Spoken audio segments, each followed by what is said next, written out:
Hello साथियों, कैसे आप सभी। Welcome back to my YouTube channel Gyan Vidyalaya. I hope आप सबकी प्रिपरेशन बहुत ही अच्छी चल रही होगी और मैं आज आप सभी के लिए लेके आऊँ एसएससी एमटीएस 2022 का प्रीवियस ईयर पेपर। तो चलिए इसको सॉल्व करते हैं, देखते हैं कितने क्वेश्चंस आपसे बनते हैं तो आप मैच कर सकते हैं यदि आपने 2022 का पेपर दिया है और आने वाले एमटीएस की जो वैकेंसी है उसमें भी कुछ क्वेश्चंस यहाँ से देखने को मिलेंगे जो कि रिपीटेड होंगे। तो चलिए अपनी सेशन को आज स्टार्ट करते हैं, देखते हैं क्या कुछ खास है। और यदि आप हमारे साथ पहली बार जुड़े तो प्लीज़ वीडियो को लाइक करना, शेयर करना, देन चैनल को सब्सक्राइब करना ना भूलें। तो चलिए बिना देर किए सेशन को स्टार्ट करते हैं। जैसे कि पहला ही क्वेश्चन है दोस्तों, 1793 में जब स्थायी बंदोबस्त लागू किया गया तो भारत का गवर्नर जनरल कौन था। यानी कि पूछ रहा है who was the governor general of India when the permanent settlement was introduced in 1793। तो कौन था? ऑप्शन नंबर बी, ठीक है, चार्ल्स कॉर्नवालिस। ठीक है, तो option number B Charles Cornwallis, या आप इसको लॉर्ड कॉर्नवालिस भी बोल सकते हो। ठीक है, लॉर्ड कॉर्नवालिस। तो इतना आप याद रखेंगे। तो option number B will be our right answer. निम्नलिखित में से कौन सा ठंडे खून वाले जानवरों का उदाहरण, यानी कि बताना है which of the following are example of cold blooded animal. यानी कि कौन से एनिमल ऐसे हैं जिनका जो रक्त होता है वो कि कोल्ड होता है। जैसे कि आप जानते हैं सब, जैसे कि बैट हो गया इन सब के, और वो क्या नाम है आपका, कॉकरोच हो गया, इनका कलरलेस ब्लड होता है। ठीक है, तो इस तरीके से टर्टल और स्नेक्स का क्या होता है, गर्म होता है या ठंडा होता है, तो आपको बताना है। तो आपको ऑप्शन नंबर ए राइट हो जाएगा, यानी कि बोथ 1 और 2। ठीक है, यानी कि स्नेक्स और टर्टल जो है दोनों का ब्लड क्या होता है, वार्म होता है, यानी कि तो सॉरी कोल्ड होता है, ठंडा होता है। ठीक है, तो option number A will be our right answer. Mahakali गुफाएं 19 चट्टानों से निर्मित स्मारकों का एक समूह है जो कि डैश में स्थित है। यानी कि पूछ रहा है जो महाकाली केव्स हैं वो कहाँ पे लोकेटेड है, कौन से स्टेट में है। ठीक है, तो आपको बताना है महाराष्ट्र, मध्य प्रदेश, तमिलनाडु, वेस्ट बंगाल। तो आपका राइट आंसर हो जाएगा महाराष्ट्र स्टेट। ठीक है, तो option number A will be our right answer. इसी तरीके से आपसे पूछ लेगा अजंता लोरा की गुफाएं कहाँ पे, तो वो भी कहाँ पे है, महाराष्ट्र के अंदर, औरंगाबाद। तो इतना आप याद रखेंगे। Option number A will be our right answer. Defending India पुस्तक के लेखक कौन है? तो डिफेंडिंग इंडिया पुस्तक के लेखक कौन है? Option number C Jaswant Singh. तो गाइस बुक्स एंड ऑथर से भी एक क्वेश्चन देखने को मिलता है हर एग्जाम के अंदर, हर एक शिफ्ट के अंदर। तो अब बुक्स एंड ऑथर का भी आप रिवाइज करें एक बार ठीक से। ठीक है, और मैंने अपनी प्लेलिस्ट बना रखी है, उसमें जाके आप देख सकते हैं। ठीक है, जसवंत सिंह। और आपसे पूछ लेगा ट्रेन टू पाकिस्तान किसकी बुक है। ठीक है, ट्रेन टू पाकिस्तान, तो ये आपकी किसकी बुक है, खुशवंत सिंह की। तो option number C will be our right answer. Mahatma Gandhi ने अहमदाबाद में मील मजदूरों की सफल हड़ताल का नेतृत्व किस वर्ष किया। यानी कि पूछ रहे हैं अहमदाबाद मील स्ट्राइक बेसिकली पढ़े तो इसका मतलब ये अहमदाबाद मील स्ट्राइक कब हुई थी। तो कब हुई थी? 1917 में। आप सभी जानते हैं क्या हुआ था, चंपारण मूवमेंट जिसे बोलते हैं हम। ठीक है, तो ऑप्शन नंबर बी हमारा राइट हो जाएगा।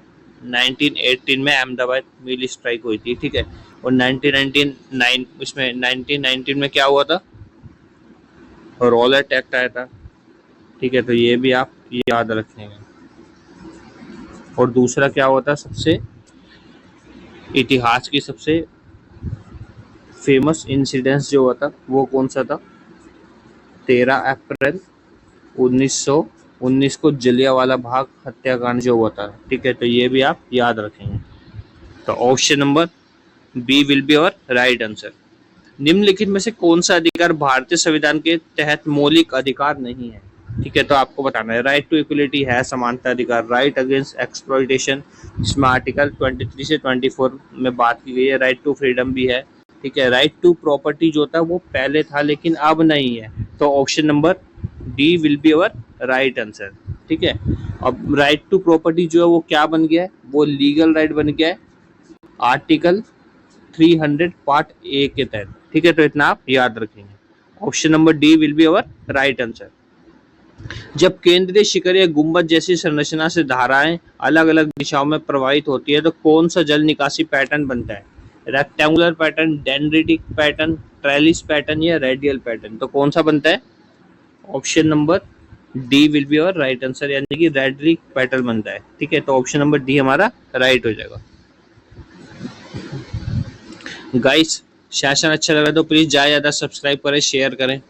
आप लोग सपोर्ट करेंगे जब भी हमारा सेशन जो है और बेहतरीन बन पाएगा और आपके लिए एक से एक कंटेंट हम लेके आ सकेंगे। तो प्लीज ज्यादा शेयर करें।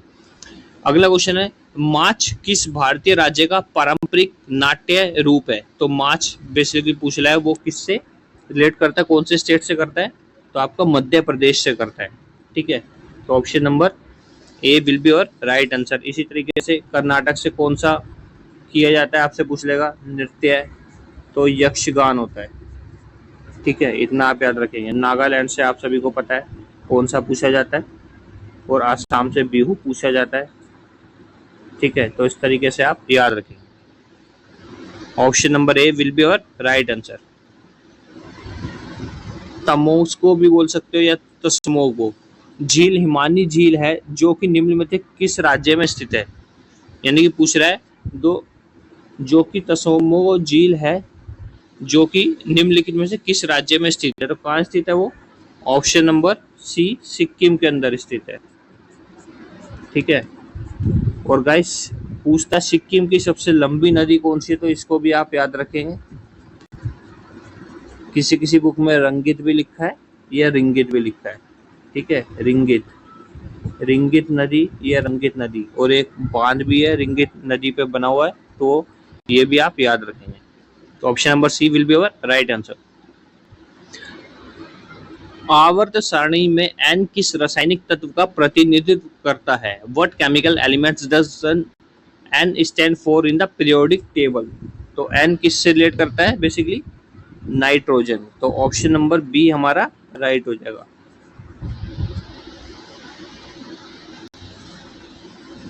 निम्नलिखित में से किस आयोग का उल्लेख भारतीय संविधान में किया गया है? तो किसका उल्लेख किया गया है?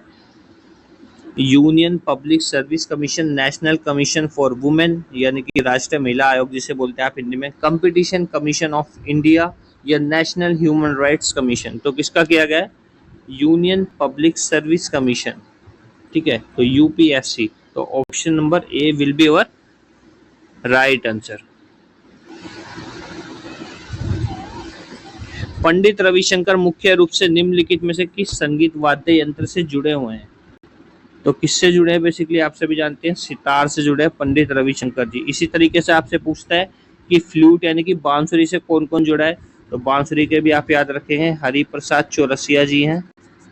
ठीक है, मैंने सी लिख दिया उनका आगे। ठीक है, इससे आप देख रहे हैं हरिप्रसाद चौरसिया और पन्नालाल घोष। ठीक है, तो इतना आप याद रखेंगे। Option number D will be our right answer. सबसे लंबा राष्ट्रीय राजमार्ग NH-44 जो कि जम्मू कश्मीर से डैश तक जुड़ा हुआ है, तो कहाँ तक जुड़ा हुआ है? जम्मू कश्मीर से तमिलनाडु तक। तो option number C will be our right answer. ठीक है, तमिलनाडु या आपको ऑप्शन में कन्याकुमारी में मिल जाएगा, तो आप कन्याकुमारी पे राइट कर सकते हैं। ठीक है, option number C will be our right answer. निम्नलिखित में से कौन सा भारतीय त्योहार भारत भगवान जगन्नाथ के प्रति श्रद्धा प्रकट करने के लिए मनाया जाता है? तो जगन्नाथ से आपको याद आएगा जगन्नाथ रथ यात्रा निकलती है। ठीक है, तो option number A will be our right answer. इसी तरीके से पूछ लेगा पुरी की रथ यात्रा किस स्टेट से संबंधित है? तो ये भी आपको याद होना चाहिए, उड़ीसा। ठीक है, तो इतना आप याद रखेंगे। Option number A will be our right answer. वेमपत्ती चिन्ना सत्यम या कहीं कहीं स्वामी भी लिखा होता है। ठीक है, वेमपत्ती चिन्ना स्वामी किस शास्त्रीय नृत्य शैली के लिए जाने आते हैं? तो किसके लिए जाने आते हैं? बेसिकली कुचिपुड़ी के लिए। ठीक है, तो option number A will be our right answer. अब बात आती है कुचिपुड़ी कहाँ बनाया जाता है? वो आंध्र प्रदेश में बनाया जाता है। बिहू किससे रिलेट करता है? असम स्टेट से। मणिपुरी मणिपुर और उड़ीसी उड़ीसा। ठीक है, तो इतना आप याद रखेंगे। Option number A will be our right answer. निम्नलिखित में से किसने तुगलकाबाद शहर की स्थापना की थी? Who among the following founded the city of Tughlakabad? तो किसने की थी? अलाउद्दीन खिलजी, गयासुद्दीन तुगलक, फिरोज शाह तुगलक या मोहम्मद बिन तुगलक? तो किसने की थी? गयासुद्दीन तुगलक। तो option number B will be our right answer. इसी तरीके से आपसे पूछ लेगा दिल्ली में स्थित हौज खास नगर या हौज खास जो एक छोटा सा इलाका है, उसकी स्थापना किसने की थी? ठीक है, हौज खास एक जगह है दिल्ली के अंदर, तो उसकी स्थापना किसने की थी? ये आपको होमवर्क है, ये आपको बताना है कमेंट करके। ठीक है, तो option number B will be our right answer. निम्नलिखित में से किसने BBC Indian sports women of the year award 2021 जीता है? तो किसने जीता है? Option number B will be our right answer, यानी कि मीराबाई चानू जी ने वो जीता है। बाणभट्ट किसके दरबारी कवि थे? तो बाणभट्ट किसके दरबारी कवि थे? आप सभी जानते हैं, हर्षवर्धन। ठीक है, और इसी तरीके से आपसे पूछता है प्रियदर्शिनी, ठीक है, और रत्नावली, ये किताबें किसने लिखी है? ये आप बताएंगे कमेंट करके। Option number A will be our right answer. निम्नलिखित में से भारत के दो द्वीप पड़ोसी कौन से? यानी कि पूछ रहा है भारत के दो पड़ोसी द्वीप कौन से हैं? तो कौन कौन से हैं? फिलीपींस एंड श्रीलंका नहीं हो सकता है, ताइवान एंड सिंगापुर भी नहीं हो सकता है, न्यूजीलैंड मालदीव नहीं हो सकता है, क्योंकि हमारी नेबर कंट्रीज नहीं है। तो ऑप्शन नंबर ए हमारा राइट हो जाएगा, श्रीलंका एंड मालदीव्स। इसी तरीके से आपसे पूछता है इंडिया और श्रीलंका को कौन सी खाड़ी अलग करती है? ठीक है, तो आप क्या लिखेंगे?